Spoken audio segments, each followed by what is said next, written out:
Soyez bienvenus, nous sommes heureux de vous retrouver pour ce rendez-vous hebdomadaire, international, TV5 Monde, RFI, émission réalisée avec le quotidien Le Monde. C'est d'un continent perdu de l'actualité dont nous allons parler aujourd'hui. La presse mondiale, et parfois nous n'y faisons pas exception, vous parle des États-Unis de Trump, de la Russie de Poutine, vous parle d'Erdogan en Turquie et même de Macron avec la situation en France où l'on vote d'ailleurs aujourd'hui. Mais l'Amérique latine, elle, est rarement présente dans cette actualité. Nous allons, pendant 7 heures d'émission, tenter à nouveau de combler cette lacune. Car en effet, entre le feuilleton de la corruption au Brésil, la situation dans différents pays que nous allons retrouver, eh bien, il y a beaucoup de questions à poser à notre invité, spécialiste de l'Amérique latine, prof à Sciences Po, écrivain, journaliste également, puisque vous êtes sur ce plateau pour répondre à l'ensemble de ces questions. Alfredo Valadão, nous allons voir pays par pays quelle est la situation. Peut-être cette première question, pourquoi la presse mondiale s'intéresse-t-elle aussi peu à ce continent de plus de 400 millions d'habitants? Il n'y a pas que la presse mondiale. Même dans les milieux académiques, en Europe en particulier, il y a très peu d'études sur l'Amérique latine, très peu d'intellectuels qui travaillent sur l'Amérique latine. Et moi, je crois que la réponse est assez simple. C'est que l'Amérique latine, et en particulier l'Amérique du Sud, ne menace personne et n'est menacée par personne. Donc, si vous regardez une carte, vous voyez que l'Amérique du Sud est très très loin de tous les grands théâtres stratégiques mondiaux, le Moyen-Orient, l'Asie-Pacifique, etc., etc., et que le poids stratégique qu'a l'Amérique latine dans les grandes affaires du monde est très très faible.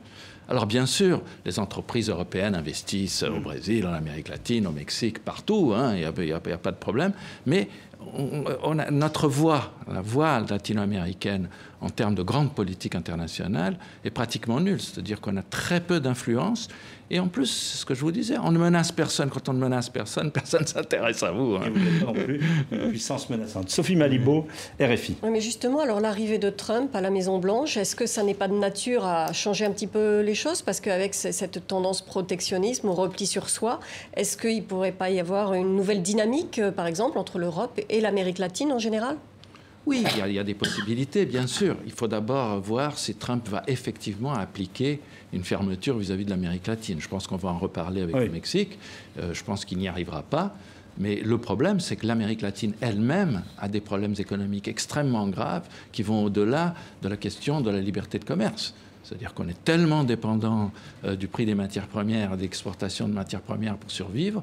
Et comme en ce moment, dans les prochaines 10, 15, 20 ans, les matières premières ne vont pas augmenter, on va se retrouver, on est obligé de changer de modèle. Et là, bon, peut-être qu'il y aura une possibilité de jouer avec l'Europe, etc. On joue déjà avec l'Europe. Hein.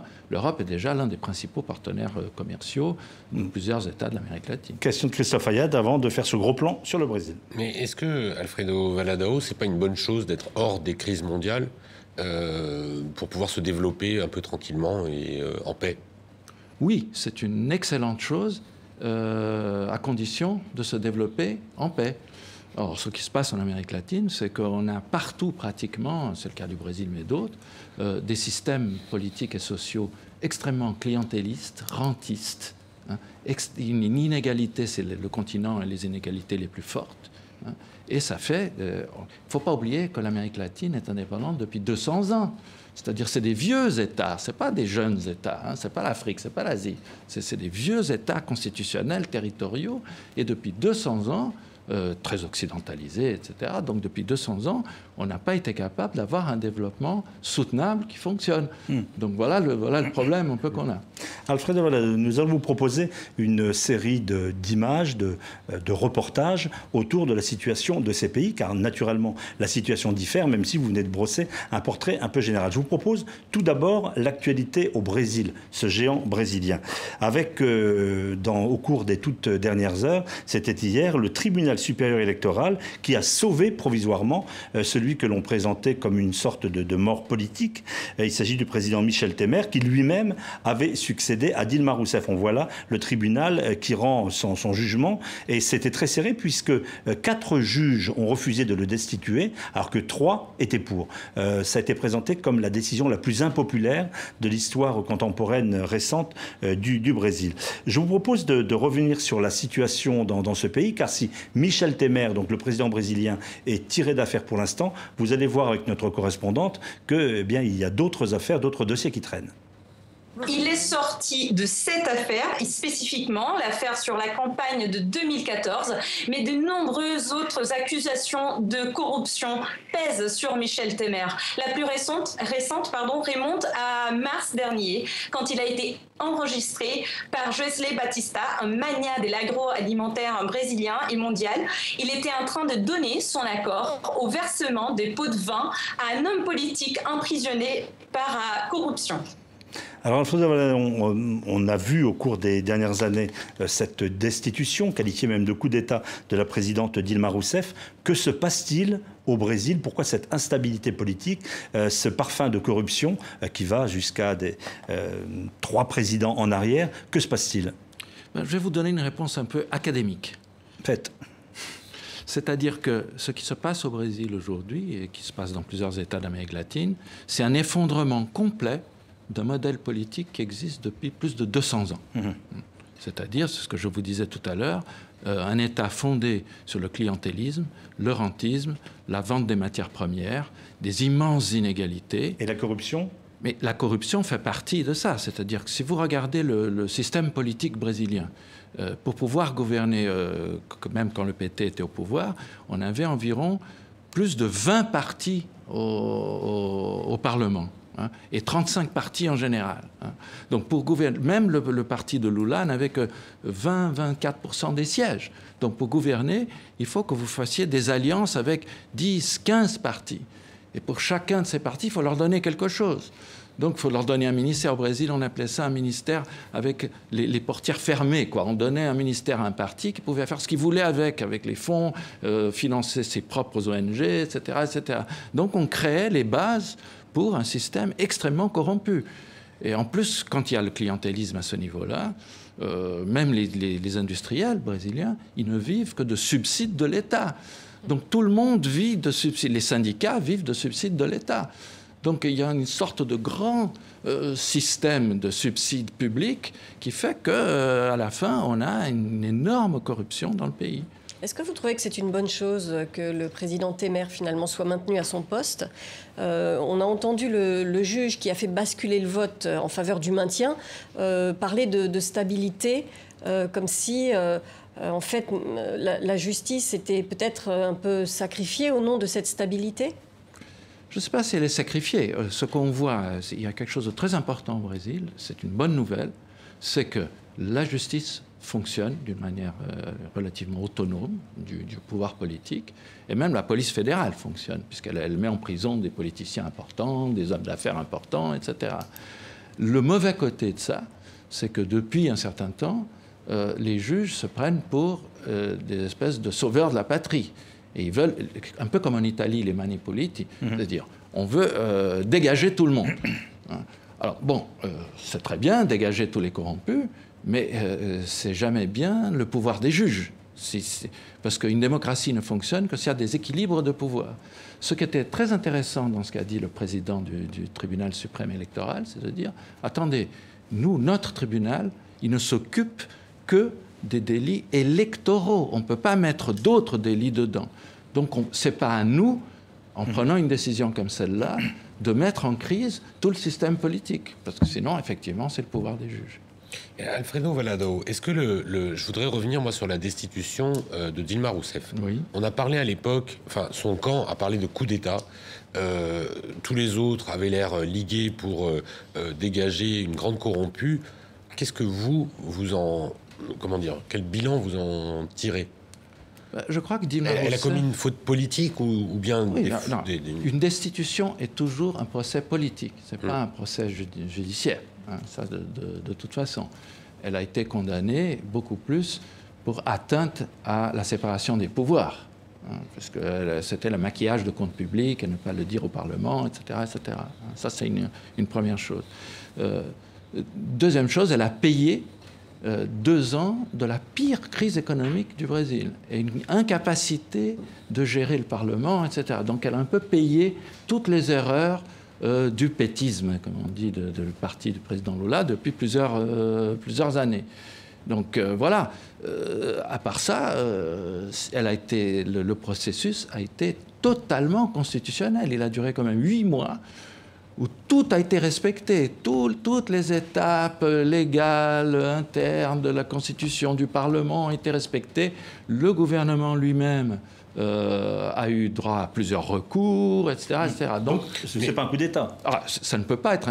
Moi, je suis d'une génération qui sait ce que c'est qu'un coup d'État en Amérique latine. Ouais. C'est-à-dire, un coup d'État, c'est quand la Constitution est suspendue, quand les libertés n'existent plus, ce qui n'est absolument pas le cas. C'était un coup de force politique, tout de même. C'est un coup de force politique, mais comme il y en a partout dans le monde. Est-ce que vous l'analysez comme une vengeance? C'est-à-dire une vengeance des élites libérales blanches qui après 10 ans de pouvoir du PT, on dit ces gens rentrent à la maison. Les pauvres, ça suffit. Pas vraiment, parce qu'il y a eu un immense mouvement populaire contre elle, contre ça. Il y a d'ailleurs un immense mouvement populaire contre le PT en général. Les gens qui sortaient dans la rue, il y a eu pas mal de monde qui est sorti dans la rue, étaient contre tous les partis. C'était une sorte de dégagisme assez grand dans ce cadre-là. Qu'il y ait eu certains qui voulaient se venger, mais il ne faut pas oublier que la plupart des fameuses élites libérales blanches trouvaient très bien le gouvernement de Dilma et le gouvernement de Lula, parce que c'est eux qui leur donnaient tous les subsides de la Banque nationale de développement, etc. etc. Lula, une fois, a dit quelque chose de très intéressant. Elle a dit « Jamais les banques n'ont fait autant d'argent que sous mon mandat, sous mes 2 mandats. » Et c'est vrai. Les banques ont eu des moments formidables. Alors qu'il vient du Parti des travailleurs. En même temps, il y a eu quand même des millions de gens sortis de la pauvreté pendant les dernières décennies. Tout à fait. Et c'est ça le problème de toute l'Amérique latine. C'est-à-dire on fonctionne, les populistes de l'Amérique latine fonctionnent comme ça. Dès que vous avez des cours des matières premières très hauts, vous faites beaucoup d'argent, donc vous pouvez faire un peu de distribution, en général très clientéliste, c'est pour avoir des voix aux élections après. Et dès que ça ne marche plus, on se retrouve sans ça, et donc on tape dedans où on a des crises politiques. Et c'est ce qui s'est passé au Brésil. Et il ne faut pas oublier que toute cette magnifique chose qui s'est passée sous Lula du point de vue social était financée par des crédits publics, où on n'arrivait pas à les financer. En gros, aujourd'hui, 50% des familles brésiliennes sont endettées à 50% de leurs revenus. C'est-à-dire c'est absolument intenable.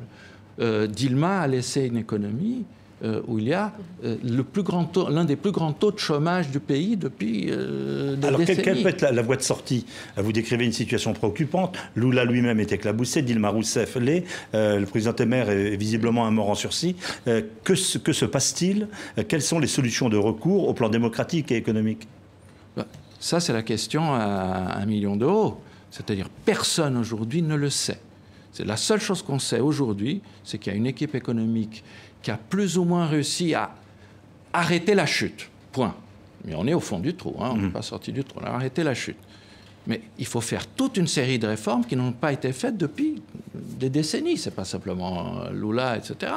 C'est-à-dire, en gros, l'industrie brésilienne, l'économie brésilienne a une compétitivité extrêmement basse.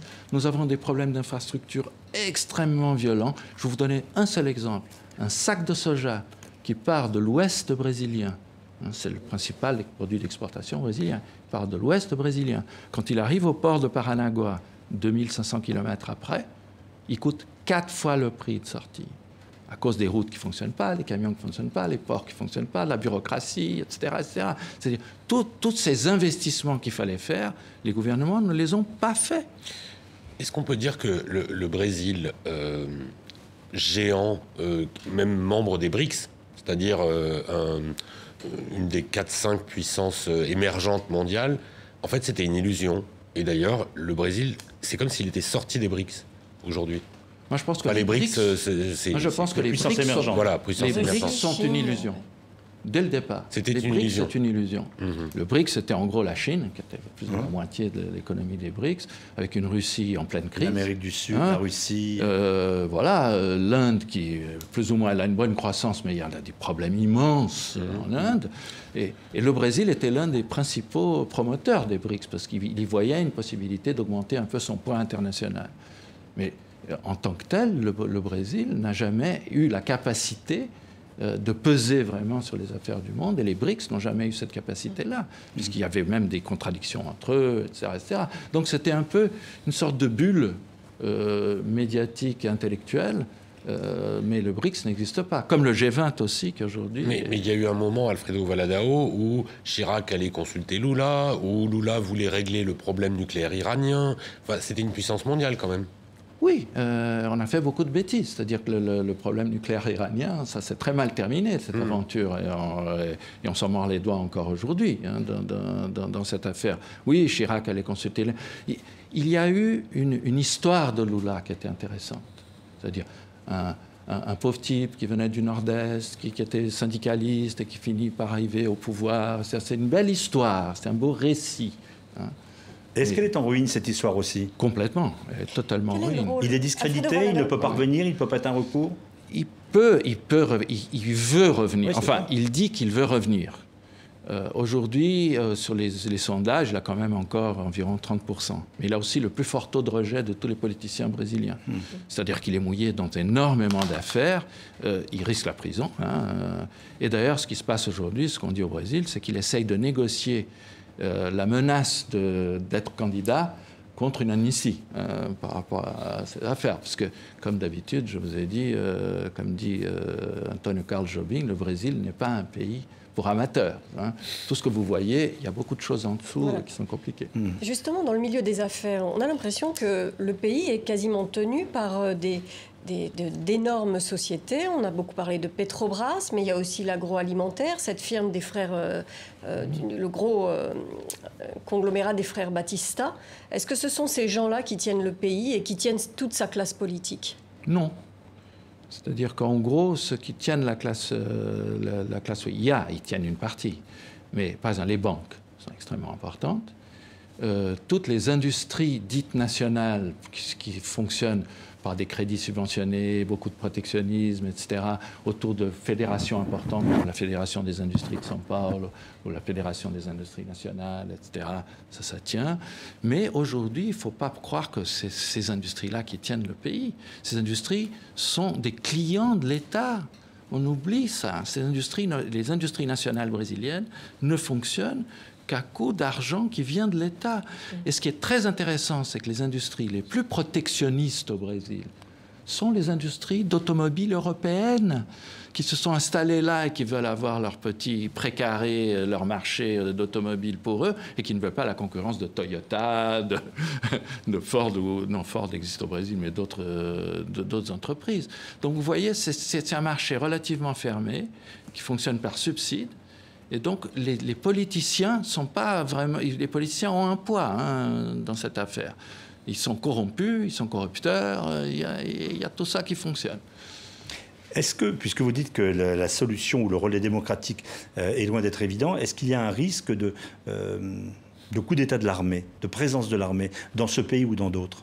Je ne pense pas. Au Brésil, l'armée a tiré les leçons de ces 20 ans de pouvoir militaire, où ils ont été obligés de l'abandonner parce que c'était le capharnaüm général. Et là, il n'y a personne dans l'armée.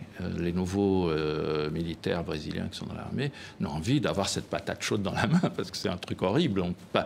L'armée interviendra si le pays explose complètement, c'est-à-dire c'est tout paravolo. Bon, il y aura bien quelqu'un qui interviendra. Mais dans ce cas précis, je vois difficilement l'armée intervenir. Le seul endroit où l'armée est au pouvoir, c'est au Venezuela. Ouais. Alors, dernière question avant la pause de Christophe Ayala. Justement, vous parlez du Venezuela. On va y venir après cette pause. Qui est un pays bien plus riche que le Brésil et qui est en crise beaucoup plus grave. Il n'est pas plus riche.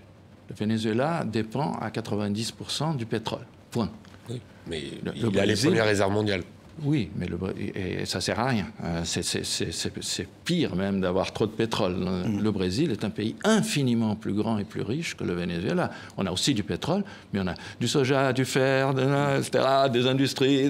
Bon, c'est un pays quand même qui a la 7e économie du monde, 8e, on veut dire. Alfredo Valadao, nous allons après cette pause, notamment d'actualité sur l'antenne de RFI, nous allons vous retrouver et justement faire un gros plan sur la situation très préoccupante du Venezuela.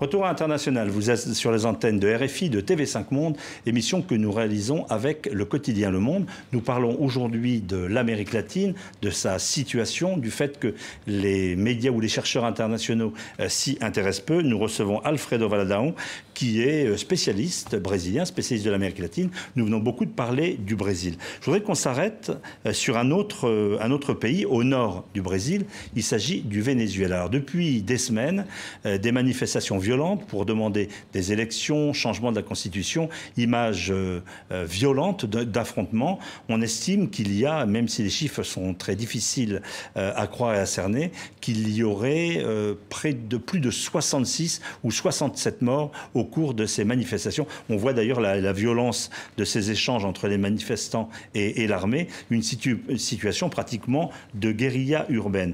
Rappelons que donc, Chavez est mort en 2013, que Nicolas Maduro lui a succédé à ce moment, baisse du cours des matières premières, il y a plus d'argent et donc une grande impatience de la part de la population. Situation préoccupante, notamment vous allez voir en ce qui concerne l'information, avec une censure réelle de l'ensemble des organes de presse. Projectiles contre grenades lacrymogènes et jets d'eau. Ce week-end encore, les manifestations contre le pouvoir à Caracas se sont terminées par des affrontements entre forces de l'ordre et manifestants. Des blessés ont été évacués. Des scènes de violence devenues récurrentes au Venezuela depuis avril. En première ligne, les journalistes. 200 d'entre eux auraient été agressés par des policiers en marge de ces manifestations. Des conditions difficiles sur le terrain et à un plus large niveau, une censure dans les médias qui ne cesse d'empirer. Vendredi à Caracas, 2000 personnes s'étaient rassemblées pour dénoncer les violences contre les journalistes et les poursuites abusives pour diffamation. Selon l'agence de presse Reuters, 67 personnes seraient décédées en marge de ces manifestations. Les soutiens de l'opposition continuent de défiler presque tous les jours et réclament toujours l'organisation d'élections anticipées. Le régime de Maduro fait face avec des gaz lacrymogènes, des hommes en armes et des pressions sur une presse de moins en moins libre. Alors on avait laissé ce pays, le Venezuela, on l'avait laissé dans une situation presque de romantisme révolutionnaire du temps de Chavez. Certains, et même en France à l'extrême gauche, se reconnaissaient dans cette situation. Que voit-on ? Que se passe-t-il ? C'est pratiquement de la guérilla urbaine. Comment le pays peut-il s'en sortir ? On n'est pas encore dans la guérilla urbaine, on est dans les grandes manifs. Pour l'instant... 67 morts, rappelons-le. Oui, mais 67 morts parmi les manifestants. C'est vrai. C'est-à-dire, on n'est pas en train d'avoir une guérilla urbaine. Et par contre, il y a une chose fondamentale, le pays est totalement en faillite, ça depuis pas mal de temps. Et ce qui se passe aujourd'hui, c'est que le gouvernement Maduro est acculé, et donc il y a une furie répressive assez étonnante. C'est-à-dire, on a non seulement 67 morts, peut-être, mais il y a 37 députés qui ont été blessés dans les manifestations, et le nombre de prisonniers politiques a été multiplié par 3 en 2 mois. Donc et il y a cette tentative de faire une assemblée constituante qui est en fait une manœuvre pour instaurer un régime vraiment dictatorial dedans, qui casse le Parlement, qui casse... Bon, etc., etc. Donc on est dans une sale situation. Est-ce qu'aujourd'hui le camp présidentiel est vraiment soudé ? Est-ce qu'on ne commence pas à entendre quelques voix dissonantes ? On commence à entendre quelques voix dissonantes, en particulier la procureure générale, qui est chaviste, et qui est contre la Constitution, qui a dénoncé le meurtre des manifestants. Semble-t-il, il y a quelques militaires qui ont été arrêtés il y a 2 mois avant ça. Mais pour l'instant, le régime tient parce que tant qu'il continuera à pouvoir payer ses dettes, tant que les services cubains continueront à gérer un peu le pays, la sécurité du pays, Et la plupart des militaires qui sont au pouvoir, leur problème, c'est l'argent. Hein. Ils sont mouillés dans le trafic de drogue ou dans l'argent, dans les trafics, etc. etc. Donc, ils tiennent. Alors, petit à petit, il peut y avoir des choses qui bougent. Mais pour l'instant, le gouvernement tient, mais ça ne veut pas dire qu'il peut tenir très très longtemps. On verra. Christophe Ayad. Alfredo Valadao, est-ce que les autres pays latino-américains peuvent avoir une influence sur la situation au Venezuela? On sent quand même le pays très isolé, il est de plus en plus critiqué dans les assemblées régionales. Est-ce qu'il va y avoir un moment ou un autre, peut-être une sorte de façon de dire à Maduro, tu pars? Ça serait une belle initiative. La question, c'est que, vous savez qu'en Amérique latine, on a une vieille tradition qui est de respecter complètement la souveraineté des États à côté. Il y a une tradition non-ingérence. De non-ingérence. Là, ça commence à faire un peu beaucoup parce qu'on a quand même un certain nombre d'accords internationaux, de traités internationaux pour la défense de la démocratie dans les pays, etc. Mais personne n'a envie même d'intervenir, ça c'est... Hein, faire des pressions, oui, mais comment? C'est ça. Donc il n'y a pas encore, que je sache, un consensus en Amérique latine faire pression. On commence à dire, beaucoup de pays commencent à dire, bon, ça suffit, il faut négocier, etc., etc. Le Vatican dit qu'il veut faire une médiation, mais le Vatican tout seul, il faudrait quand même les pays d'Amérique latine avec. Angela Merkel, qui vient de faire un séjour en Amérique latine, s'est déclarée extrêmement préoccupée, mais d'un autre côté, on se demande qu'est-ce que les Européens peuvent faire. Rien. Parce que de toute façon, le Venezuela est totalement enfermé dans sa crise. Chaque fois que quelqu'un dit quelque chose, il dit que c'est une ingérence, voilà. Ce qui me fait bien rire, puisque Lula a fait campagne ouvertement pour Maduro au moment des élections, et personne ne disait que c'était une ingérence. Mais bon, on va voir là maintenant, n'importe qui, c'est une ingérence. Ils sont quand même préoccupés par les réactions des gens d'Amérique latine, des autres pays d'Amérique latine, mais pour l'instant, ils savent que s'ils perdent le pouvoir, ils perdent tout. Donc voilà. Le discours officiel, le discours de Maduro aussi, c'est de dire que que les États-Unis sont en sous-main, que la CIA, etc., manipule de l'extérieur, etc. Quel est le degré de réalité de cette affaire? Est-ce que les Américains, à un moment ou à un autre aussi, peuvent agir? Je pense que les Américains ne feront rien tant que le Venezuela continuera à vendre son pétrole aux États-Unis. Parce que le Venezuela est un grand producteur de pétrole, mais le gros de son pétrole est vendu aux États-Unis. Mieux que ça. Le Venezuela a, je ne sais pas s'ils viennent de vendre, mais l'un des plus grands réseaux de distribution d'essence aux États-Unis, Citgo, de la PDVSA, de la compagnie vénézuélienne. Moi, je vous dis, les États-Unis en Amérique latine, c'est la formule d'Einstein. EMC au carré, ce qui veut dire énergie, migration, cocaïne au carré. C'est la seule chose qui les intéresse vraiment, parce que l'Amérique latine ne compte pas sur l'échiquier international. Donc, de temps en temps, s'il y a des problèmes avec l'immigration, ils peuvent faire quelque chose. Là, Trump a même dit oui, il faudrait faire quelques sanctions contre certains dirigeants vénézuéliens. Mais personne n'a envie d'aller se mettre là-dedans. En même temps, les pénuries commencent à être sérieusement... Mais ça fait 2 ans que les pénuries sont sérieuses. Ça peut jeter quand même les populations dans la rue. Elles y sont déjà. Est-ce que, Alfredo Valadao, c'est le chavisme le problème, ou est-ce que c'est Maduro qui a dévoyé, trahi, raté l'héritage de Chavez?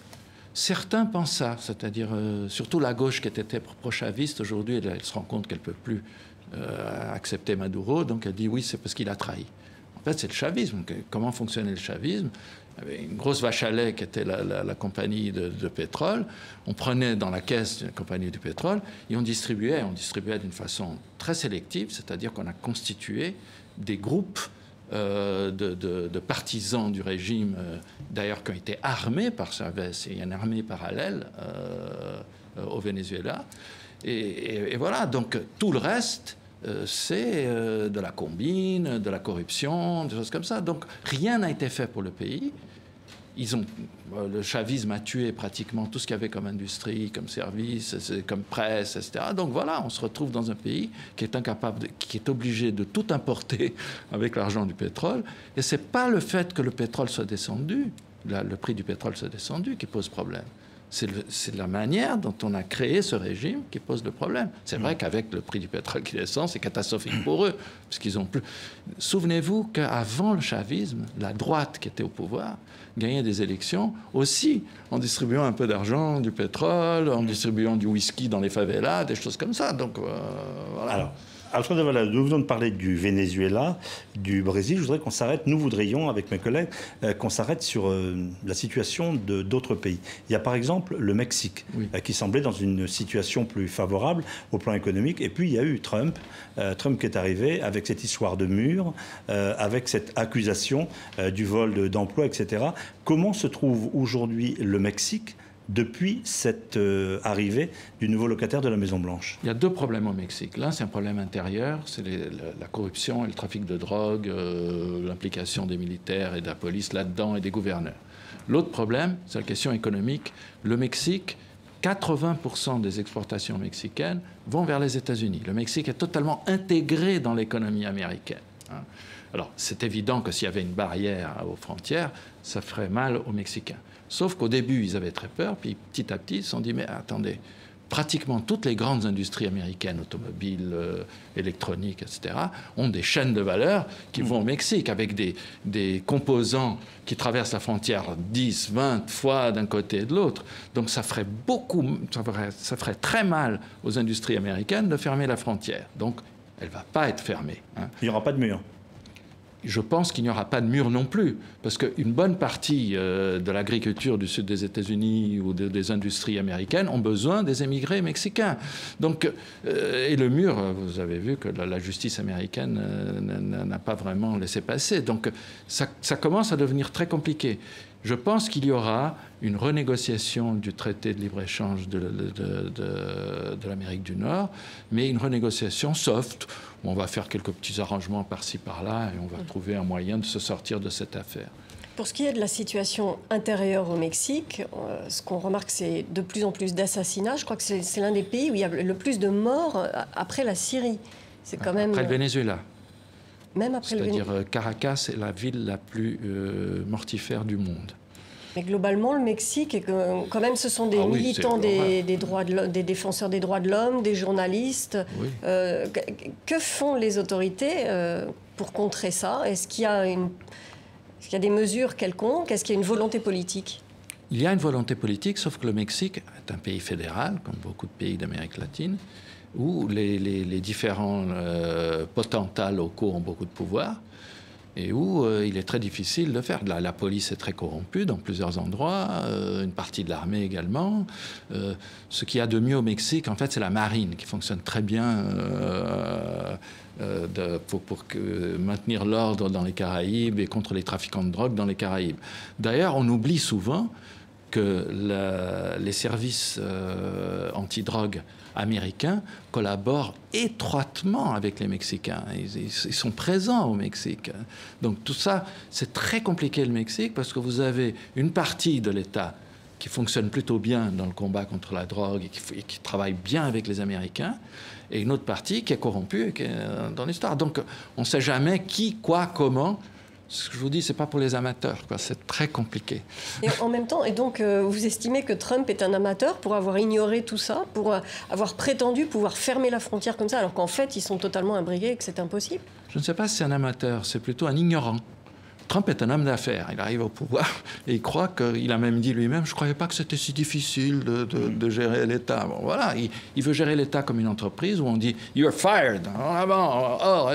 Ça ne marche pas, ça. C'est-à-dire, au moment où il fait ça, il y a plein de gens aux États-Unis, plein d'institutions, plein de choses qui lui disent « eh oh, attention, il ne faut pas faire… » Regardez ce qui s'est passé avec le Qatar, c'est-à-dire il y a une pataquès dans la Maison-Blanche entre les deux. Alfredo Valado, par rapport à cet accord de libre-échange, il a énormément enrichi le Mexique. Est-ce qu'il a enrichi les Mexicains?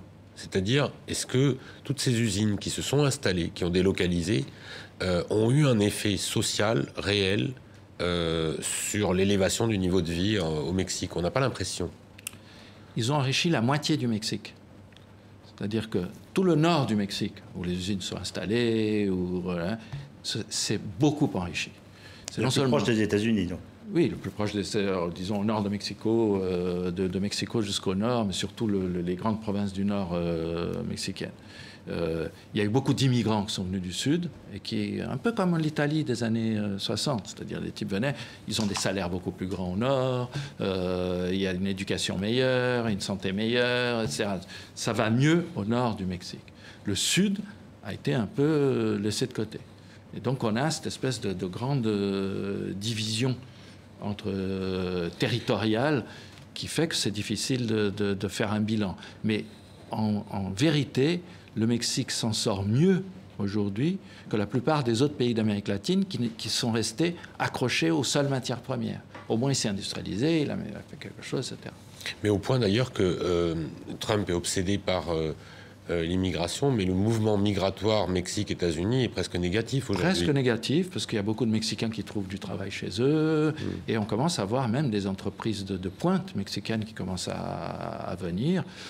D'ailleurs, toute l'Amérique centrale et l'Amérique centrale est beaucoup plus pauvre que le Mexique, bien sûr, ce sont des États qui ont parié sur rentrer dans les chaînes de valeur nord-américaines, trouver des niches dans les chaînes de valeur, et donc créer une économie qui fonctionne à partir de ces niches-là. Chose que n'ont pas faite les pays d'Amérique du Sud. Et là, on a des problèmes. Et si alors, justement, il semble que quand même aujourd'hui, l'essentiel du flux migratoire entre Mexique et États-Unis, c'est plutôt des gens qui viennent du Guatemala, Salvador, Honduras, qui sont très très violents. Comment ce fameux triangle nord, comme on l'appelle, est-ce qu'il y a moyen de le pacifier, de faire en sorte que la moitié de ses habitants ne partent pas? C'est très difficile. C'est très difficile parce que la plupart des classes politiques sont assez corrompues. La violence est très forte. D'ailleurs, une violence qui, au départ, vient souvent des États-Unis, parce que c'était les Américains qui ont expulsé des Honduriens ou des Guatémaltèques qui faisaient partie des fameuses maras, qui étaient les groupes de trafiquants de drogue très violents, qui les ont réexpulsés vers leur pays d'origine, où ils sont créés des espèces de fiefs dans leur pays d'origine. Donc aujourd'hui, on a un problème grave de violence urbaine dans ces pays-là, et donc un problème de sécurité qui fait que c'est très difficile d'avoir des investissements. Il y a des investissements, surtout dans le textile, liés aux États-Unis, etc., mais c'est pas suffisant pour faire que ces pays puissent décoller vraiment à cause de cette immense anomie politique et sécuritaire. Alfredo Valero, on va retenir peut-être une tonalité un peu pessimiste sur les différents pays dont nous avons parlé, Venezuela, Brésil, Mexique, etc. Est-ce que les bons points, les notes d'espoir peuvent venir de la Colombie et du processus de paix? Oui, ce que je trouve très intéressant en Colombie comme pays, c'est que c'est le seul pays d'Amérique latine qui, depuis l'indépendance jusqu'à aujourd'hui, n'a eu que, je crois, 4 ans ou 5 ans de dictature militaire. Pendant toute cette période, même pendant toute la guerre civile colombienne, qui est 50 ans, quand même plus de 50 ans, une guerre terrible, on a eu des élections tous les 4 ans, des gars qui étaient élus, des parlementaires qui partaient, etc., etc. Donc on a quand même une démocratie relativement forte en Colombie. Et ce qui s'est passé récemment, quand même, c'est que le président Santos a réussi finalement, une chose à faire un peu la paix avec les FARC. Voilà. Il essaye maintenant de faire la paix avec l'ELN, mais c'est beaucoup plus compliqué. Mais avec les FARC, semble-t-il, les choses commencent à avancer. Ça commence à avancer, mais c'est très en retard. Et pendant ce temps, l'insécurité est en train d'être nourrie par des groupes criminels qui vont dans les traces, finalement, des FARC. Le territoire n'est pas tenu par l'État colombien? Le territoire n'a jamais été tenu par l'État colombien depuis très longtemps. Les FARC, depuis très longtemps, n'étaient plus un mouvement politique, étaient déjà un mouvement criminel dans la plupart des régions des FARC. Donc aujourd'hui, on se retrouve avec cette idée que les politiques des FARC rentrent dans le rang, mais il reste les criminels. Donc une fois que les politiques rentrent dans le rang, peut-être qu'on aura, dans quelques années, un État un peu plus fort, capable. Ils essayent maintenant de petit à petit prendre le contrôle de ces régions. Alfredo Valado, quand l'ex-président Uribe, donc qui incarne plutôt la droite dure, dit qu'il va se présenter aux prochaines élections avec pour programme de annuler l'accord avec les FARC, est-ce que c'est possible? Ou est-ce que c'est un argument de campagne, mais en fait cet accord n'est pas annulable? Il me semble difficile de l'annuler, Parce que c'est vrai qu'Uribe, il y a encore dans la société colombienne des gens qui ne supportent pas que les FARC puissent revenir, en tout cas une partie des leaders des FARC puissent de nouveau se balader tranquillement, même devenir députés ou être parlementaires, des choses comme ça, parce que c'est quand même, ils ont assassiné beaucoup de monde. Mais il me semble que la majorité de la société colombienne veut maintenir les accords, parce qu'on n'a aucune envie de revenir à une guerre civile comme elle était avant. La Colombie va quand même beaucoup mieux maintenant qu'au moment des gros affrontements. Alors, comment est-ce que les autorités peuvent faire, finalement, pour éviter que les choses ne se délitent sur le plan économique, plus encore que ça ne l'est aujourd'hui? Comment l'État a-t-il les moyens de réinvestir le terrain laissé aux bandes armées, etc.? Est-ce qu'il y a besoin d'une sorte de plan Marshall pour la Colombie? Sachant que Trump décide de baisser les aides à tous ces pays, donc ça va être compliqué. Je ne sais pas si c'est une question d'aide. Moi, je suis de ceux qui disent les problèmes d'Amérique latine sont faits par les latino-américains, pas par les impérialistes méchants de l'extérieur. C'est notre système économique et politique qui crée le sous-développement. Un grand écrivain brésilien disait « le sous-développement, ce n'est pas par hasard. On veut le faire, on veut être sous-développé. » Donc, la Colombie doit changer un peu sa manière de faire. Mais il y a un problème, c'est que la Colombie aussi dépend beaucoup des matières premières, moins que le Brésil, moins que d'autres. Et donc, il va falloir qu'elle change ça. Je me souviens d'un ministre des Affaires étrangères, de l'économie chilienne. Le Chili dépend à 40% des exportations de cuivre, qui est venu à Paris et qui a dit « Nous ne voulons plus exporter du minerai, nous voulons exporter les manières de prendre le minerai. » Et c'est ça, aujourd'hui, l'idée, c'est de passer d'exporter de simples matières premières à la façon de faire, à tous les services qui sont autour, etc. Sinon, on n'y arrivera pas. Mais ça change beaucoup dans les rapports politiques internes. Christophe Ayad, Le Monde. Très brièvement, un dernier pays, grand pays, qu'on n'a pas abordé, l'Argentine. Macri a incarné une alternance. Est-ce que cette alternance, c'est une réussite, un échec? Et est-ce que vous voyez dans sa pratique politique une volonté de normaliser un petit peu les années de dictature à travers des mesures symboliques? Non, pas normaliser les années de dictature, mais dire c'est fini, on arrête de juger maintenant. Ça peut-être, mais ça correspond aussi au fait, on voit en France aussi, c'est-à-dire il y a une jeunesse qui arrive, qui n'a pas connu la dictature, etc. Donc il y a une nouvelle génération qui arrive et qui dit bon, ça suffit un peu, quoi. Ça fait un moment que ça dure. Mais je crois que fondamentalement, Macri a fait une erreur, c'est-à-dire qu'il n'a pas bien expliqué l'héritage maudit du péronisme. Il est arrivé au pouvoir en disant je vais vous résoudre tout ça. Donc il a commencé par les mesures d'austérité les plus dures, sans expliquer pourquoi il les faisait. Donc maintenant on se retrouve avec une économie qui est à plat. Elle ne descend pas, mais elle ne monte pas. Et avec des mesures d'austérité. Donc on commence à avoir des gens qui ne sont pas d'accord. Donc alors les péronistes, enfin une partie des péronistes, les péronistes kirchneristes, essayent d'utiliser ça pour dire il faut qu'on vienne parce que nous on fera ça. Et ça pose des tas de problèmes parce que lui il doit jouer avec une partie des péronistes, une autre, etc. Mais c'est vrai que l'Argentine en ce moment, c'est pas encore un succès, mais c'est une nouvelle génération au pouvoir qui essaye de faire quelque chose de nouveau. Voilà. Florian Valladolid, est-ce qu'il y a une vision d'ensemble de cette Amérique latine, ou est-ce que chaque pays se vit comme autonome au fond? Est-ce qu'il y a une diplomatie sud-américaine? Pas du tout. Par contre, il y a une rhétorique latino-américaine.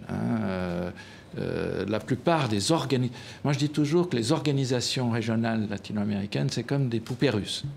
On en ouvre une, il y en a une autre dedans, on en ouvre une, il y en a une autre dedans, et on arrive au bout, il n'y a rien. Et c'est un peu ça, c'est-à-dire, c'est pas inutile, parce qu'on permet, c'est Georgia au lieu de war, comme disait Churchill. C'est mieux de discuter que de se faire la guerre, etc. Tout ça, ça fonctionne. Mais c'est vrai qu'il y a très peu de choses concrètes latino-américaines. Sud-américaines, peut-être. Le Brésil a une vision sud-américaine plus que latino-américaine. Parce que le Brésil pense que les Caraïbes et le Mexique, c'est plus les États-Unis, machin, etc. Alfred de Valado, merci d'être venu sur le plateau d'International. Je rappelle que vous êtes prof à Sciences Po, spécialiste donc, de cette Amérique latine, auteur de nombreux ouvrages. Merci de nous avoir éclairé sur des situations parfois un peu préoccupantes. On l'a vu notamment sur le Venezuela. Voilà, les différentes rédactions qui concourent à cette émission, à TV5 Monde, à RFI et au quotidien Le Monde, sont bien sûr mobilisées pour vous faire vivre cette journée électorale, notamment en France. Peut-être un chiffre, vous l'avez entendu sur RFI, la participation est en baisse à midi en France, 19,24%. Elle était il y a 5 ans de 21,06%, donc 2 points de moins. Et on annonce qu'effectivement, la participation pourrait être en recul pour cette nouvelle et énième élection de la vie politique française. Vous saurez tout ça dans les différentes rédactions à nouveau qui concourent à International. Excellente suite de programme.